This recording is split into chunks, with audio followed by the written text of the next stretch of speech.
दोस्तों, महाराष्ट्र की राजनीति में पल-पल हम वो खबरें लेकर के आ रहे हैं जो कि यहाँ के राजनीतिक पारा जो है उसको चढ़ा रहा है, कभी डाउन कर रहा है।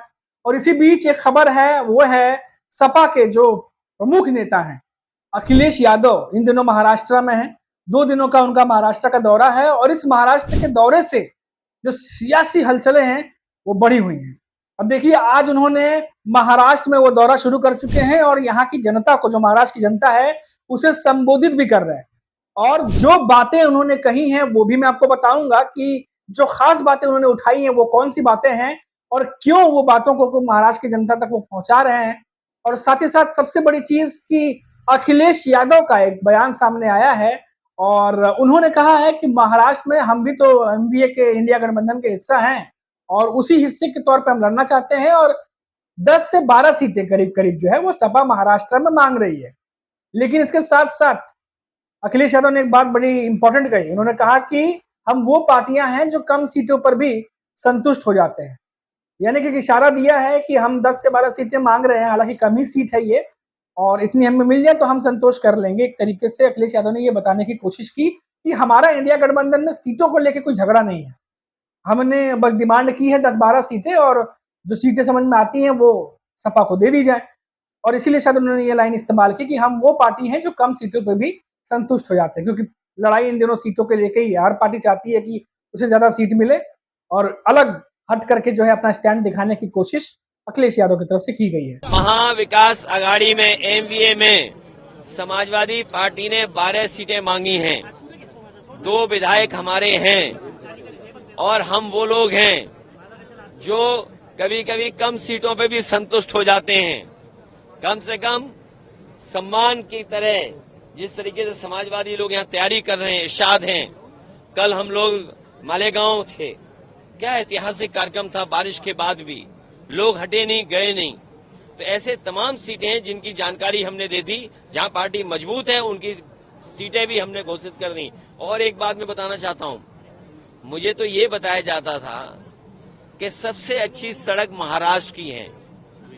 कल मैं मालेगांव से लेकर के धुलिया आपके शहर तक आया हूं, मैं गड्ढे नहीं गिन पाया।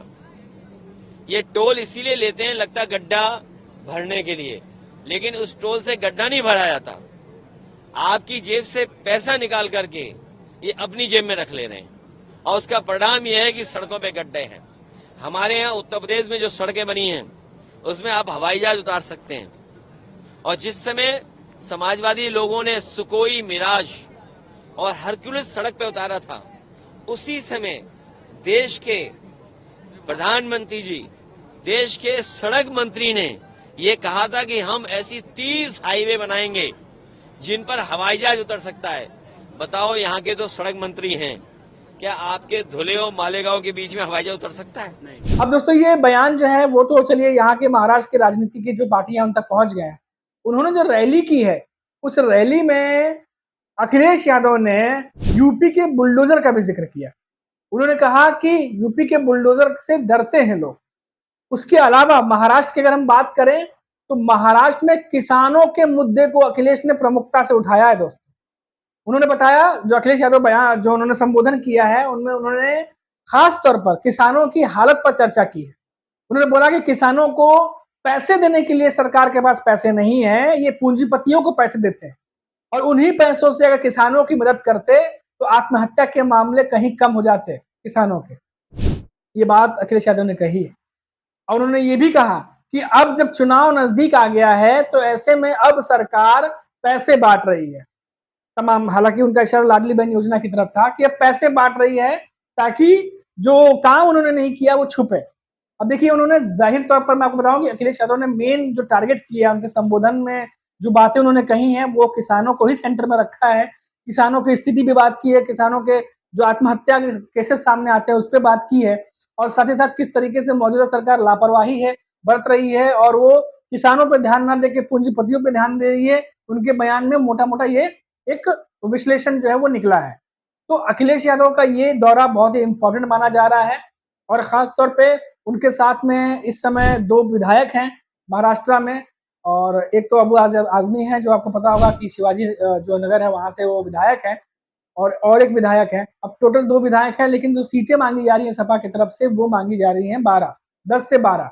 तो अब देखिए कितनी सीटें सपा को मिलती हैं, लेकिन इतना जरूर है कि अखिलेश यादव ये कोशिश कर रहे हैं कि इंडिया गठबंधन के साथ ही रह के लड़ा जाए, और इस बार जो है थोड़ा सा समाजवादी पार्टी के जो विधायक है उनकी संख्या बढ़ाई जाए, क्योंकि महाराष्ट्र में इंडिया गठबंधन के नेता, अभी देखिए हाल ही में भी केजरीवाल ने भी जो है वो बयान दिया है, उनकी तरफ से भी खबर आई है कि महाराष्ट्र में आप पार्टी भी चुनाव लड़ने जा रही है और कुछ सीटों पर अपने कैंडिडेट्स उतार सकती है। तो यानी इंडिया गठबंधन के जितने भी दल हैं लगभग लगभग वो सारे महाराष्ट्र में अपनी जो कहते हैं कि कैंडिडेट जो है वो उतारने जा रहे हैं।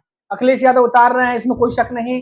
अब आम आदमी पार्टी के भी नेता हैं केजरीवाल, उन्होंने भी कहा है कि वो भी कैंडिडेट्स उतार रहे हैं। तो वो कौन कौन से पॉकेट होंगे जहां पर जो ये दल है इनके जो कैंडिडेट है वो नजर आएंगे। तो अब देखते हैं कि ये मुकाबला किस करवट बैठता है। हालांकि अभी भी 3 प्रमुख जो पार्टियां हैं, यूबीटी पक्ष, शरद पवार की एनसीपी और कांग्रेस, इनके बीच में सीट शेयरिंग को लेकर फॉर्मूला अभी तक तय नहीं हो पाया है। कौन कितने सीटों पर लड़ेगा इस पर अभी तक फिलहाल फाइनल जो कहते हैं फैसला वो नहीं हो पाया है। वहीं अगर महायुति की बात करें तो वहां भी पेच फंसा हुआ है।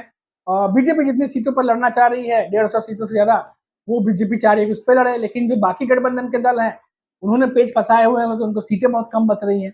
तो ये जो पूरा सियासी जो खेल है, एक तरीके से कहें कि ड्रामा तरीके से, ड्रामेटिक तरीके से चल रहा है महाराष्ट्र में इन दिनों, उस पर जो पल पल खबर निकल के सामने आ रही है वो हम आप तक लगातार पहुंचा रहे हैं।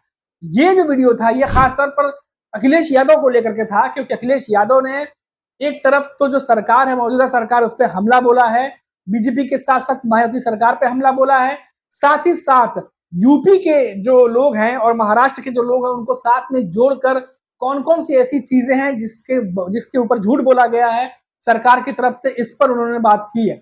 काफी विधिवत उन्होंने जो है संबोधन किया है, काफी लंबा चौड़ा, और इसमें खास तौर पर आम आदमी की समस्याओं, किसानों की समस्याओं को लेकर के उन्होंने ये संबोधन किया है। और ईसा ने ये भी कहा कि हमारे इधर जहां लोग हैं वो ये समझ चुके हैं कि किस तरीके से झूठ बोला जाता है सरकार की तरफ से, वादे झूठ मूठ के किए जाते हैं और फिर उन्हें वादा नहीं पूरा किया जाता। कई तरीके के जुबानी जंग जो है वो अखिलेश यादव की तरफ से महाराष्ट्र की पृष्ठभूमि पर किया गया है। अब देखना होगा कि इसके आने वाले समय में क्या इसका असर पड़ता है, क्या वो जो सीटें मांग रहे हैं उन सीटों पर जो ये अखिलेश यादव हैं क्या वो वापस आएंगे तो उन सीटों को जीत करके अपने विधायक बढ़ा सकते हैं क्या। ये सब जो सवाल हैं इन सब के जवाब जो है वो 23 नवंबर को जो है वो मिलने जा रहे हैं। तो हमको भी इंतजार रहेगा, क्योंकि मुकाबला काफी दिलचस्प है, काफी कड़ा है। क्षेत्रीय पार्टियां जो है वो काफी ज्यादा मजबूत है, साथ ही साथ 2 बड़ी राष्ट्रीय पार्टियां बीजेपी और कांग्रेस भी मैदान में है। उसके अलावा बात करें तो सपा और आप पार्टी भी जो है वो साथ में मैदान में उतर रही है। बहुत ही ज्यादा दिलचस्प मुकाबला होने वाला है दोस्तों, और जैसी जैसे पल पल की खबर आएगी, अपडेट आएगी, वो हम आप तक पहुंचाते रहेंगे। अभी के लिए इतना ही, फिर लौटेंगे तो बात करेंगे किसी बड़ी खबर पर। तब तक के लिए इजाजत दीजिए, नमस्कार।